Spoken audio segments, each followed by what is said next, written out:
आजादी के रणबांकुरों की क्रांति कथा के जाने पहचाने और अनजाने पन्ने, सभी अमर बलिदानियों की प्रेरक कथाएं।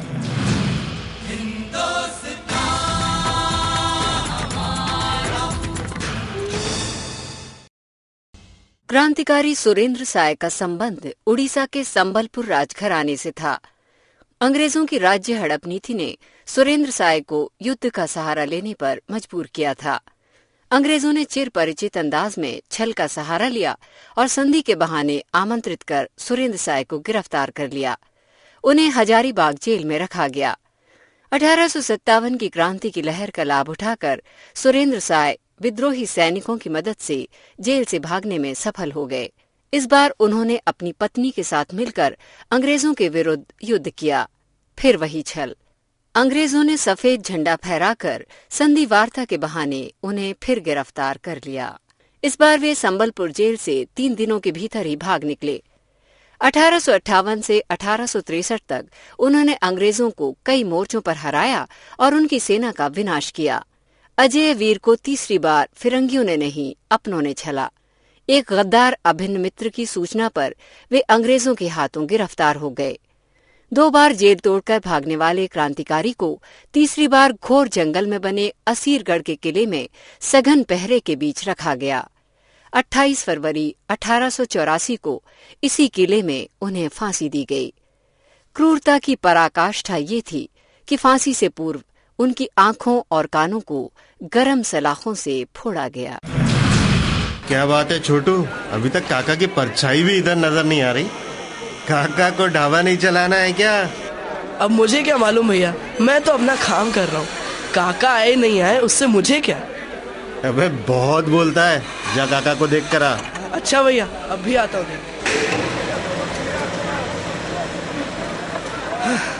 अरे सत्तू भैया, अब समझ आया काका क्यों नहीं आ रहे। क्यों नहीं आए? अरे अपना रेडियो तो चालू करो जल्दी जल्दी। अबे हाँ यार, मैं तो भूल ही गया था। अरे आज तो हिंदोस्तान हमारा आ रहा होगा। बस काका लगे होंगे सुनने।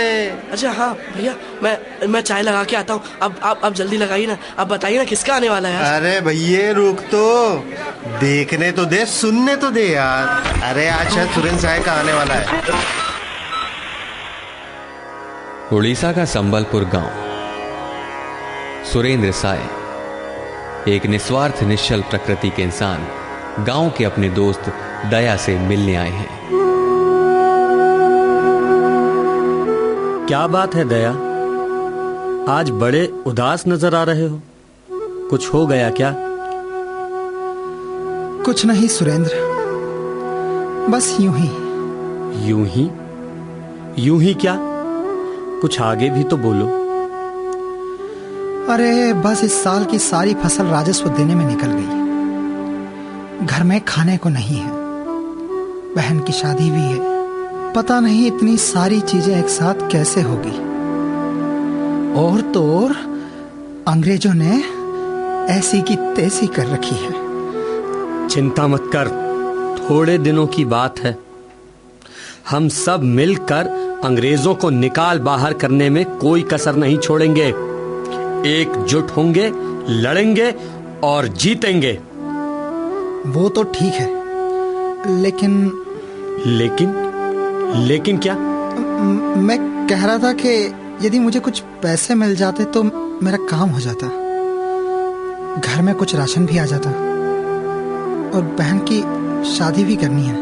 अरे उसकी चिंता तुम मत करो, जितना चाहिए कल आकर मुझसे महल में ले लो। लेकिन महल में मुझे किसी ने रोका तो? कोई नहीं रोकेगा, तुम आ जाना। कहना राजकुमार सुरेंद्र साय का सबसे जिगरी दोस्त हूँ। मैं दरबान को इसकी सूचना आज ही दे दूंगा। ये ठीक रहेगा। चल अब तो खुश हो जा यार। राजमहल में सुरेंद्र साय की दादी रानी राजकुमारी अपने पोते का इंतजार कर रही हैं और कुछ ही देर में सुरेंद्र साय पहुंचते हैं। आप अभी तक सोई नहीं दादी माँ? तू कहाँ रह गया था रे? कब से मैं तेरा इंतजार कर रही हूँ। कुछ नहीं दादी माँ, संबलपुर की माटी को सूंघने चला गया था। बस वहीं दया मिल गया। उससे बातें करते करते देर हो गई। अच्छा, कैसा है दया? अरे क्या बताऊं दादी माँ। बता रहा था कि इस बार वार्नर खुद गांव आया था और सारी फसल ले गया। खाने को कुछ नहीं बचा है और बहन की शादी भी है। अंग्रेजों की नीयत ठीक नहीं है बेटा। जब से ये लॉर्ड विलियम बेंटिक गवर्नर बनकर आया है, तब से रियासतों पर कुछ ज्यादा ही लगाम कसने की तैयारी हो रही है। दादी माँ, उससे बड़ी चिंता मुझे जनता से उनके व्यवहार को लेकर है। वे अत्याचार कर रहे हैं।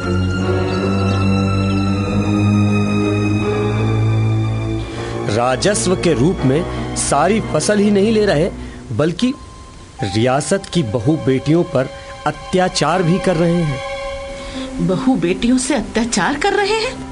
हाँ दादी माँ, दया कह रहा था कि अगली बार आएंगे तो और ज्यादा कर चाहिए। अगर नहीं मिला तो घर की सारी चीजें जब्त कर लेंगे। यहाँ तक कि बहु बेटियों को भी नहीं छोड़ेंगे। ऐसा कहा उन्होंने? हाँ दादी माँ, मेरा तो खून खौल रहा है। इच्छा हो रही है कि वार्नर जब आए तो मैं उसका खून कर दूं। नहीं बेटा, इतनी हड़बड़ी ठीक नहीं। ऐसा करने से तो स्थिति और बिगड़ जाएगी और हमारे पास सेना भी बहुत कम है। तो नई भर्ती कर लेते हैं ना दादी माँ? अभी सेना की नई भर्ती कैसे होगी? खजाना भी तो लगभग पूरा खाली हो चला है। फिर क्या उपाय हो सकता है दादी माँ? अंग्रेजों से तो छुपके लड़ने में ही दिमागदारी है। बस यही एक उपाय है। लेकिन दादी माँ, क्या ये छल नहीं होगा? जो आपसे छल करे उससे छल करना कैसा छल? वैसे भी ये लड़ाई तो लोकहित के लिए है और लोकहित में साम दाम दंड भेद सब जायज है। लेकिन ये होगा कैसे? सबसे पहले अपने जैसे लोगों को चुनो, उनको रास्ता सुझाओ, उनसे सलाह लो और अंग्रेजों का काम तमाम करो। ये आपने अच्छी राह बताई दादी। मैं कल से ही सक्रिय हो जाता हूँ।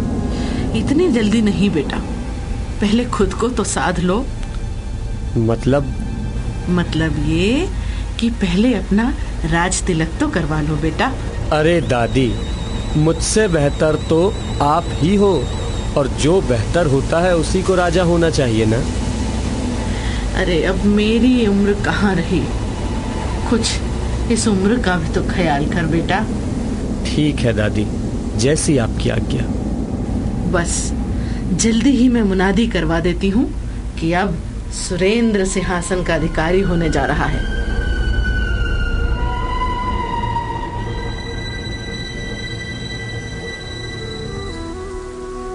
अब जा, कुछ खा ले और सो जा। अरे जा ना। दादी, मैं ये कह रहा। हाँ, बोलो बेटा।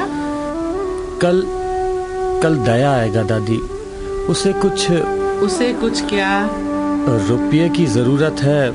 उसने कहा है कल आएगा। ठीक है, देखती हूँ।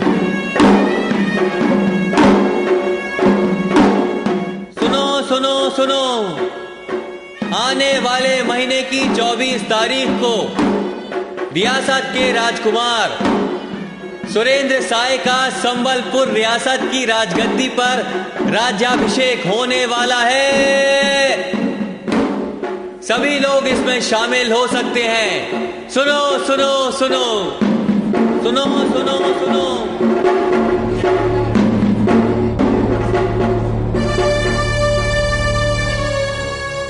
वार्नर साहब, अब तो आपने सुन ही लिया ना कि रियासत में सुरेंद्र राय का राज्य अभिषेक हो रहा है। हमने सुना कि सुरेंद्र को किंग बनाया जा रहा है। हम तुमसे पूछता है कि तुमको क्यों नहीं बनाया जा रहा है? वो तो रानी राजकुमारी को ही पता होगा। अब मतलब सुरेंद्र तुमसे ज्यादा अच्छा है, ज्यादा काबिल है, हाँ? नहीं, ऐसी बात नहीं है। फिर क्या बात है? दरअसल में सुरेंद्र मुझसे काबिल नहीं, बस उम्र में बड़ा है, और फिर मैं चचेरा भाई हूं ना, इसलिए राजा बनने का हक उसी का है। अच्छा, तो तुम्हारे रियासत में ऐसा सिस्टम है? हाँ वार्नर साहब, ऐसा ही होता है। ठीक है, हम तुमको राजा बना देगा, पर बदले में तुम हमको क्या देगा? आप जो चाहे साहब, खून मांगेंगे तो खून भी दूंगा। हमको खून नहीं चाहिए, हमको बहुत सारा रुपया चाहिए, यू नो, मनी। और हाँ, हमको तुम्हारी सेना भी चाहिए। रुपया लगभग कितना चाहिए? 10 लाख। ये तो बहुत ज्यादा है, मैं इतने रुपए कहाँ से लाऊंगा? राजा बनना आए तो इतना तो देना पड़ेगा, नहीं तो तुम जा सकता है नारायण सिंह। नहीं, मेरा मतलब ये नहीं था, मैं रुपए देने के लिए तैयार हूँ। ओह, इट्स गुड। तुम अपने आप को किंग समझो। लेकिन अगले महीने तो सुरेंद्र का राज्य अभिषेक है। इसकी चिंता मत करो, अपने आप को किंग समझो नारायण सिंह। अच्छा। Hello, whiskey Bill, now you are my friend. लेकिन मैं ये पीता नहीं। Take it. Now you are a king. लेकिन Okay, पियो, शर्माओ नहीं। नहीं वार्नर साहब। Oh, पियो। बस। अरे सुरेंद्र बेटा, बहुत अच्छे समय पर आ गए तुम। क्या हुआ दादी माँ? ये देखो, कोई चिट्ठी आई है। अरे, इसमें तो अंग्रेजों का ठप्पा लगा हुआ है। अंग्रेजों का ठप्पा लगा हुआ है? हाँ दादी, अंग्रेजों का ठप्पा। जरा जल्दी से खोल के देख तो, क्या लिखा है इन अंग्रेजों ने? जी।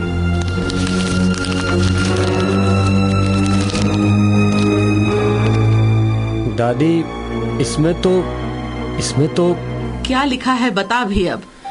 इसमें लिखा है कि ब्रिटिश सरकार ने फैसला किया है कि संबलपुर की रियासत अब सीधे सरकार के अधीन रहेगी। सीधे सरकार के अधीन रहेगी?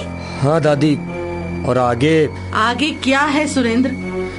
आगे ये भी लिखा है कि अब रानी राजकुमारी को पेंशन दिया जा रहा है, तो वो राजमहल में नहीं रहेंगी। हे राम, दुष्ट अंग्रेज कहीं के। दादी माँ, इसमें यह भी लिखा है कि रियासत का काम काज देखने के लिए ब्रिटिश सरकार ने कुंवर नारायण सिंह को नामित किया है। अच्छा? आशीर्वाद दो दादी माँ, मैं इन अंग्रेजों को नहीं छोड़ूंगा। कोई राजमहल में आकर दिखाए तो मैं उसका खून कर दूंगा, और ये नारायण सिंह, इसको तो मैं। ज्यादा उत्तेजित ना हो बेटा, धैर्य से काम लेने का समय है। ये समय समझदारी दिखाने का है, ना कि वीरता। दादी, जिस राजमहल को सजाने में आपने अपनी सारी उम्र निकाल दी, उससे दूर मैं आपको नहीं देख सकता। और जिस सुरेंद्र को मैंने अपनी गोद में पाला हो, उसका बुरा मैं भी नहीं देख सकती। इसलिए मुझे फैसला लेने दो बेटा, जैसा कहती हूँ वैसा कर। तो क्या करना है दादी माँ? मैं राजमहल छोड़ूं, उससे पहले तू ये राजमहल छोड़ दे बेटा, क्योंकि अंग्रेज और नारायण सिंह दोनों सबसे पहले तुझे ही मारने की कोशिश करेंगे। अरे, मैं अकेला उनके दांत खट्टे करने के लिए काफी हूँ दादी माँ। अभी जोश नहीं, होश की जरूरत है बेटा। बस जैसा कह रही हूँ वैसा करते जा। ठीक है दादी माँ, मैं राजमहल छोड़ दूंगा। फिर आगे क्या करूंगा?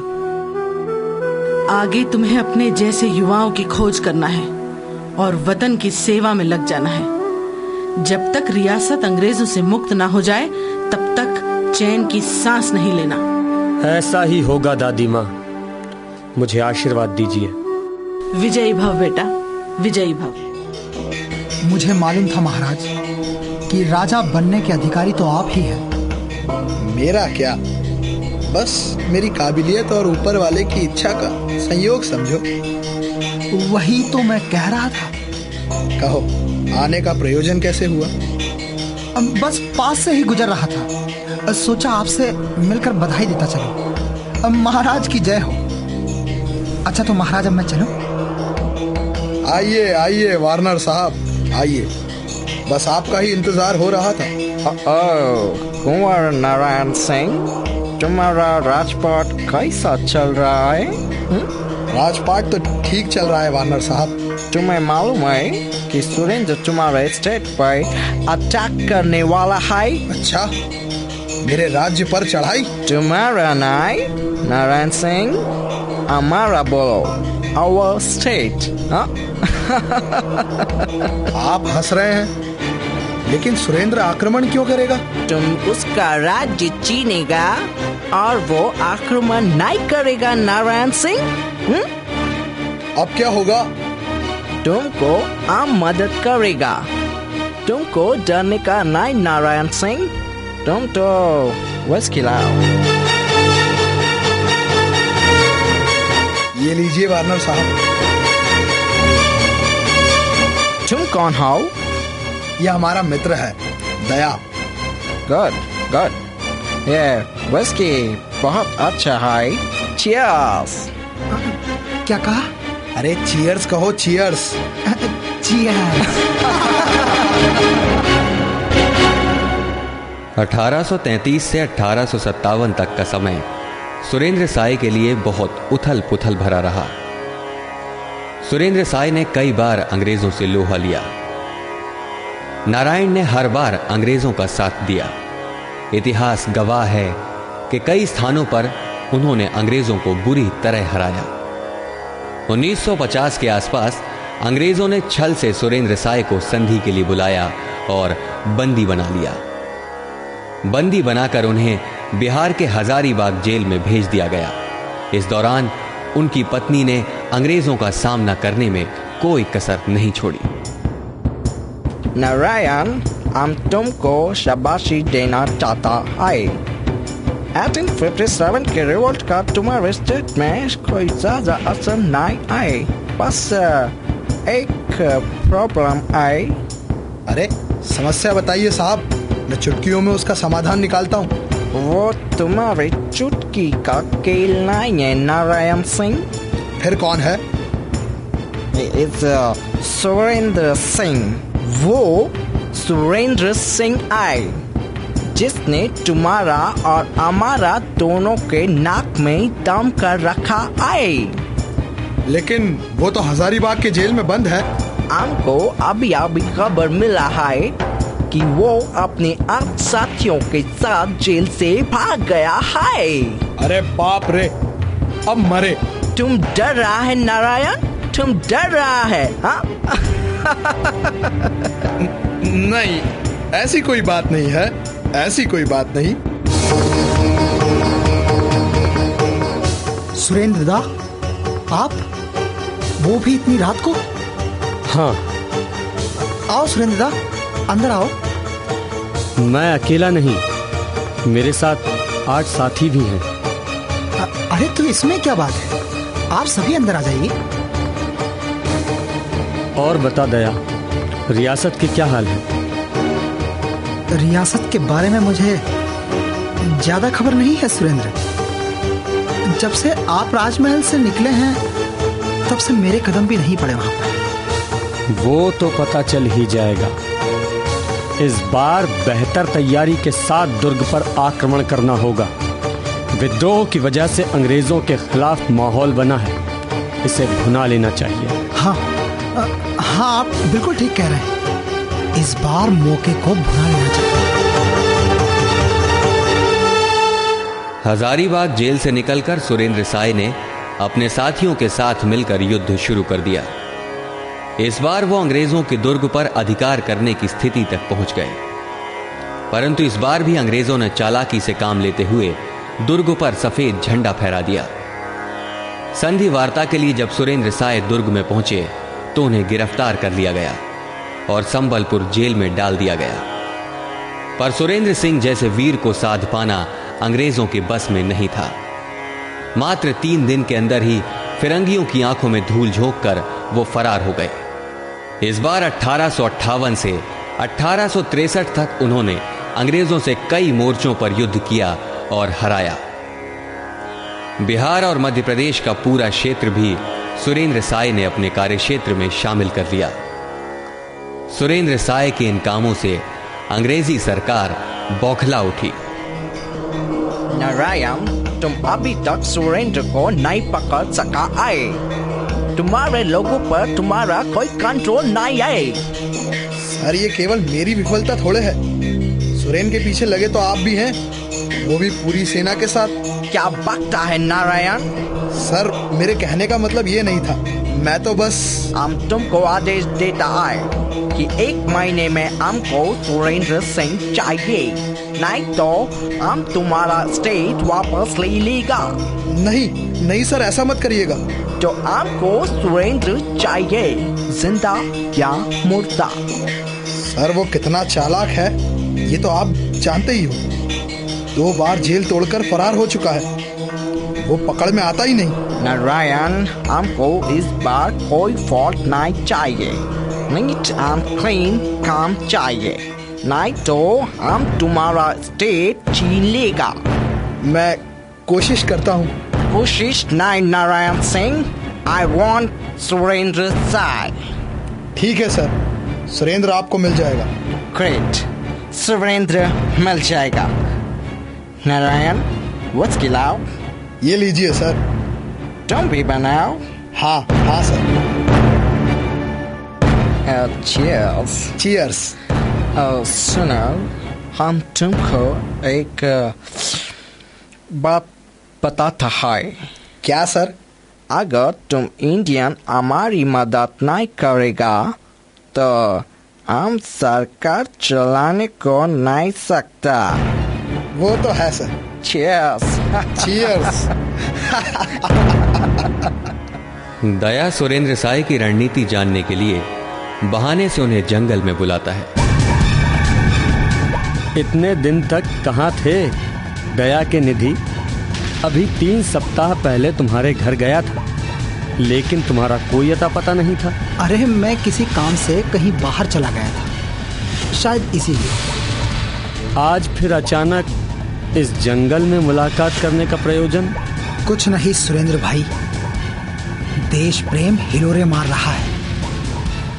फिर तुमसे बड़ा देशभक्त मेरे सामने अभी है भी कौन, जिसकी मदद मैं कर सकूं? चलो दया, आखिर उम्र के इस पड़ाव पर तुम्हें देशभक्ति का मतलब तो समझ में आया। बताओ, मैं तुम्हारी मदद कैसे कर सकता हूँ? अभी अगले सप्ताह बस्तर से सतपुड़ा तक की तरफ कूच करना है। अच्छा। तुम हमारे साथ रहोगे और हमारी कार्य प्रणाली को समझोगे। ठीक है, मैं तैयार हूँ। बस एक बात का ध्यान रखना। वो क्या? कभी मरना भी पड़े तो मर जाना, लेकिन अपने साथियों के नाम अंग्रेजों को मत बताना। लेकिन मुझे अभी कोई जिम्मेदारी चाहिए इसलिए। अच्छा, ठीक है। ये पत्र तुम्हें बिलासपुर तक सकुशल पहुंचाना है। इसके बाद हम सीधे सतपुड़ा में मिलते हैं। ठीक है। काम ठीक से करना, हम जल्द मिलेंगे। अरे वार्नर साहब, ये लीजिए, विस्की पीजिए। What happened, Narayan? तुमको क्या हो गया है? अरे पता चल गया। क्या पता चल गया? अरे सुरेंद्र का पता चल गया है। आज ही मेरे पास ये दया की चिट्ठी आई है। Great. I can't believe this. Really? दया तो कमाल का आदमी है। अरे पूरे 2 लाख में सौदा हुआ है सर। ठीक है, अगर खबर सही है तो 2 लाख में सरकार से दिलवा दूंगा। ये बहुत अच्छा रहेगा सर। ये लीजिए सर। चीयर्स। यही समय विस्की पीने का समय नहीं है नारायण। सर, आप कहाँ जा रहे हैं? जिधर हमको जाना चाहिए। फिर भी तुम अच्छा काम किया नारायण सिंह, उसके लिए तुम पियो। You carry on. ठीक है सर। इसके बाद वार्नर ने अपने सहयोगी हैमिल्टन के सहयोग से सुरेंद्र साय को पकड़ लिया। उन्हें पकड़ने के बाद बुरहानपुर के पास असीरगढ़ के अभेद्य किले में कैद कर दिया गया। दया और नारायण के सहयोग से वार्नर ने सुरेंद्र के रिश्तेदारों को भी पकड़ लिया। आखिर तुम हमारी मुट्ठी में आ गया महाराज सुरेंद्र सिंह। तुम तो क्या, तुम्हारी पूरी पलटन की मुट्ठी भी चाहे तो मुझे कैद नहीं कर सकती वार्नर। मुझे तुम जैसे नीच और कायर अंग्रेजों से नफरत है। मैं थूकता हूँ तुम्हारे ऊपर। हमको गाली देता है, हम तुम्हारा टांग खींच लेगा। मुझे कोई फर्क नहीं पड़ता। अभी तुमको फर्क पड़ेगा सुरेंद्र साय। सिपाही, कहाँ है सुरेंद्र का फैमिली? मेरे रिश्तेदारों को? यस, तुम्हारी फैमिली को, तुम्हारा रिश्तेदारों को। देखो, तुम्हारे आँख के सामने हम उनका कैसा हाल करेगा। मेरी आंखों के सामने मेरे रिश्तेदारों को कत्ल मत करो। मैं ये सब नहीं देख सकता। ठीक है, तुम रिश्तेदार क्या, अब तुम कुछ भी नहीं देख सकेगा। अब तुम सिर्फ सुन सकेगा सुरेंद्र साय। कायर अंग्रेज मेरे रिश्तेदारों को सताएगा। ये लो, तुम्हारा आ गया सुरेंद्र साय।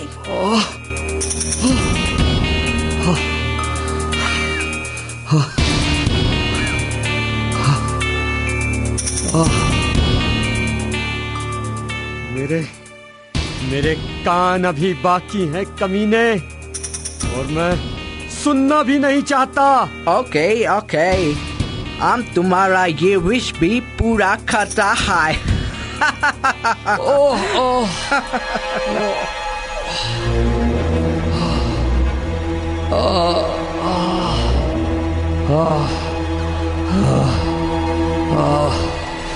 वंदे मातरम, वंदे मातरम, वंदे मातरम। इस प्रकार से असीरगढ़ के किले में सुरेंद्र साय को अंधा, गूंगा और बहरा बना दिया गया। एक एक करके उनके पुत्रों और अन्य रिश्तेदारों को मौत के घाट उतार दिया गया। इस घटना के कुछ दिनों बाद उड़ीसा के इस महान क्रांतिकारी को 28 फरवरी 1884 को फांसी की सजा दी गई और सुरेंद्र साय के विद्रोह का दमन कर दिया गया। लेकिन सुरेंद्र साय ने उड़ीसा, बिहार और मध्य प्रदेश के लोगों के मन में स्वतंत्रता की जो अलख जगाई, उसे अंग्रेज कभी नहीं बुझा सके। निर्देशन श्रुति धर्मेश, परिकल्पना श्रीराम तिवारी, समन्वय संजय यादव, निर्माण और प्रस्तुति स्वराज संस्थान संचालनालय, मध्य प्रदेश शासन संस्कृति विभाग। भान स्वाभिमान का, देशभक्त रक्त तत्व वक्त प्राणदान का। अधीर मन अधीर तक लब्ध वेग बाण का, भय विहीन लक्ष्यहीन प्रवास है प्रयाण का। सुराज्य हो स्वराज्य हो, ध्यास है ये प्राण का, ध्यास है ये प्राण का, ध्यास है ये प्राण का। दिल मिलाया दम्भ जो विरोध जन्म ले रहा, कुचल दिया था स्वाभिमान जिंदा फिर से हो रहा। जननायक, स्वाधीनता संघर्ष की महागाथा।